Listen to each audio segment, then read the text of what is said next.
Hmm. Wala na nagtatanong ng ano eh, Lazada, TikTok, Shopee dito sa mga tambay. Kasi ano, ika-cancel na sila. Pag kami nagtanong na kung sino tong pangalan na to, hindi na rin sila sasamaan. Kasi yung mga kapitbahay rito, pinukupa lang sila eh. Tinutulungan na silang ituro yung bahay nila sa parcel. O, ba't tinuro mo? Wala akong pambayad. Wala akong pambayad. Order, tas walang pambayad.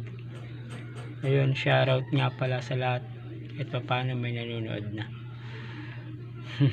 Wala akong pambayad eh. Kuya, baka pwede bukas na lang. Balikan mo na lang kasi wala akong pambayad. Pwede ba yun? Order ka tas walang pambayad. Sabagay, makiusap ka na lang, di ba? Hindi yung tataguan mo pa kasi wala kang pambayad. Di ba? O order ka ng ano, parcel sa Shopee, TikTok, Lazada. Eh paano kung umuulan, di ba? Tas sobrang init.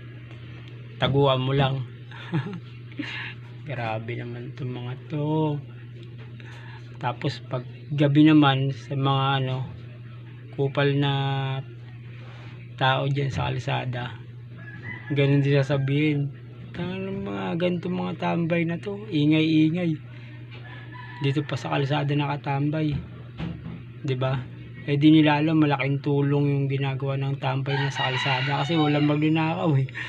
Walang nagtsatsagang magnakaw kasi pagka halimbawa may bumaba na ibang tao, tinatanong agad, sino po kayo? Saan po kayo pupunta? Sino yung hinahanap nyo?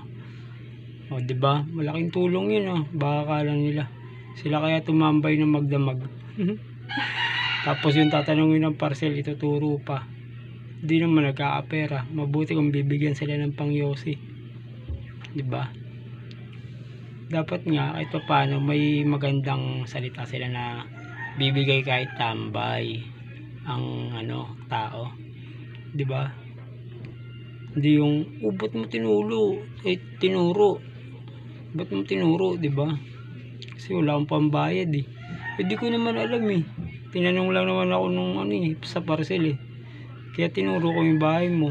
Kaya alam ko ba wala akong pambayad? O di ba? Nagalit pa.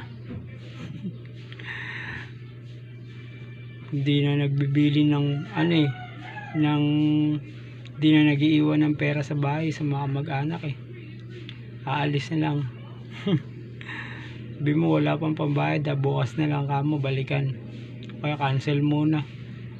Grabe naman, di nila iniisip yung pagod, init, ulan, 'di ba? Sila kaya nasa kalagayan ng tao. Walang kwenta.